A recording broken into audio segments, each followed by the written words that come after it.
Nah, para pengawal tentu saja bereaksi untuk melindungi Imam Besar Habib Rizik Syihab. Mereka yang mengawal pasti dilatih, pasti dibekali, tidak hanya pelatihan, tapi juga perlengkapan. Nah, inilah yang membuat aparat harus ekstra hati-hati. Itu reaksi normal, karena memang mereka bertugas untuk mengawal. Ini kiranya menjadi pemahaman kita bersama apa yang sesungguhnya terjadi. Kami terbiasa tangan kosong, kami bukan pengecut. Mereka punya tanda, punya uniform yang jelas. Jadi tentunya teman-teman lah yang nantinya akan menyampaikan ini ke publik. Itu sebagai bukti bahwa mereka bukan orang sembarangan, tapi sudah kelompok terlatih yang sudah pantas disebut sebagai dissident armed forces. Sehingga lawannya itu adalah government armed forces. Yang patut diberitahukan kepada teman-teman pers semua bahwa fitnah besar kalau laskar kita disebut membawa senjata api dan tembak-menembak. Saya bisa menyaksikan diri bahwa memang benar terjadi penyerangan. Fitnah itu. Laskar kami tidak pernah dibekali dengan senjata api. Saya buka datanya, ada 37 anggota FPI atau dulunya anggota FPI yang kemudian gabung dengan JAD, dengan MIT dan sebagainya.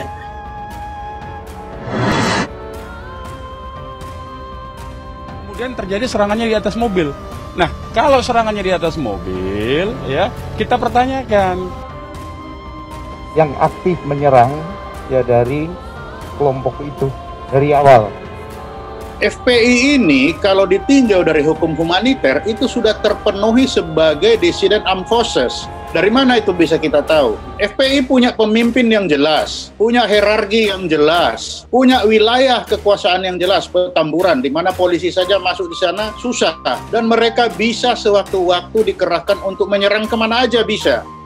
Propaganda bahwa FPI tak pernah menggunakan senjata dan selalu menggunakan tangan kosong tampaknya tidak terbukti karena rekam jejak 37 anggota FPI atau mantan FPI dibongkar secara resmi. Menanggapi itu, Munarman yang kebetulan juga pernah berbuat kerusuhan di Monas dan diganjar hukuman 1 tahun 6 bulan penjara kelimpungan untuk menjawab dan menganggap itu hanya pengalihan isu penyerangan polisi oleh laskar FPI yang berakibat tewasnya 6 orang laskar FPI tersebut.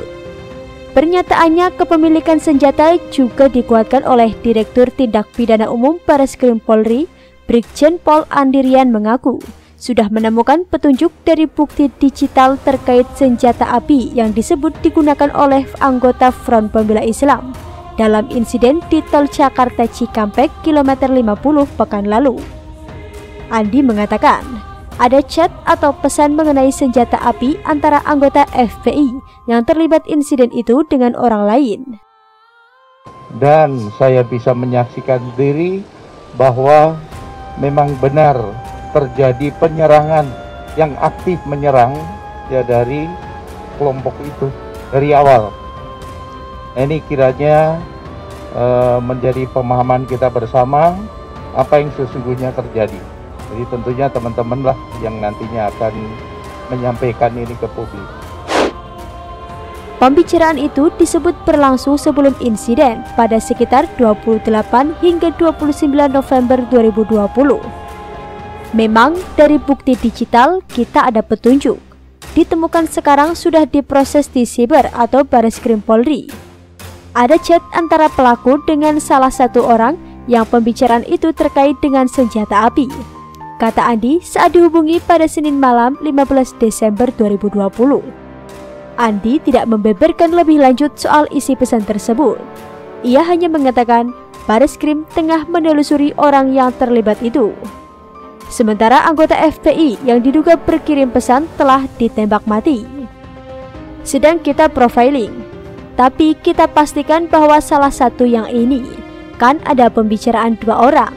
Salah satunya yang bicara adalah pelaku yang sudah meninggal, pungkasnya. Mabes Polri masih melakukan penyidikan terhadap kasus tersebut.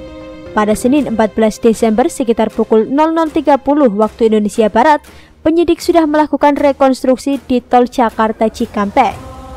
Sebelumnya, Ketua Harian Komisi Kepolisian Nasional atau Kompolnas Benny Mamoto mengungkapkan sebanyak 37 anggota FPI terlibat aksi terorisme. Mereka bergabung ke kelompok Jamaah Ansharud Daulah atau JAD dan Mujahidin Indonesia Timur atau MIT. Ke-37 anggota FPI itu pun katanya melakukan serangan teror. Kami mencoba membuka data. Kebetulan saya Kepala Pusat Riset Ilmu Kepolisian dan Kajian Terorisme di UI. Saya buka data ada 37 anggota FPI atau dulunya anggota FPI yang tergabung dengan JAD, MIT, dan sebagainya yang terlibat aksi teror, kata Benny dalam diskusi virtual.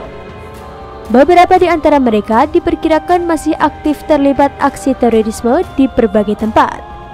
Bahkan, mereka menyembunyikan gembong teroris Nurdin M. Top. Ada yang akses ke senjata di Filipina Selatan dan Aceh. Ada yang melakukan pengeboman Polresta Cirebon. Ada yang menyembunyikan Nurdin M. Top di Pekalongan. Ada yang merakit bom dan sebagainya, ungkapnya. Benny menegaskan, data tersebut bukan rekayasa. Sebab, beberapa di antara mereka sudah diproses oleh pengadilan dan terbukti bersalah. Data ini memang belum banyak dipublikasikan ke media massa, tapi ini sudah melalui proses hukum, sudah divonis pengadilan, hingga kini sahih sekali datanya, pungkas Benny. Kita kalau melihat FPI itu, bukan melihat bahwa FPI ini adalah orang biasa. FPI ini kalau ditinjau dari hukum humaniter, itu sudah terpenuhi sebagai dissident armed forces. Dari mana itu bisa kita tahu? FPI punya pemimpin yang jelas, punya hierarki yang jelas, punya wilayah kekuasaan yang jelas, Petamburan, di mana polisi saja masuk di sana susah.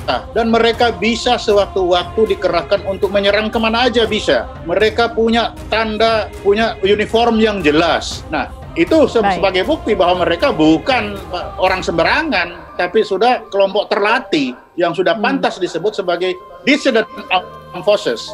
Sehingga lawannya itu adalah government armed forces.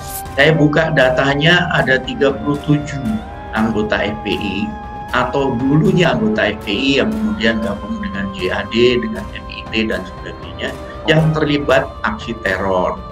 Ada yang akses ke senjata, Filipina Selatan, Aceh, ada melakukan pengeboman Polresta Cirebon, ada beberapa orang, ada yang menyembunyikan Nurdin M. Top, ada yang merakit bom dan sebagainya. Nah, data-data ini memang belum banyak dipublikasikan ke media massa. Ini sudah melalui proses hukum, sudah divonis lewat pengadilan, sehingga ini sahih sekali datanya. Nah, ketika melihat data seperti ini, maka ketika menghadapi mereka, kita harus mempertimbangkan kemampuan itu. Mereka yang mengawal pasti dilatih, pasti dibekali, tidak hanya pelatihan, tetapi juga perlengkapan. Nah, inilah yang membuat aparat harus ekstra hati-hati.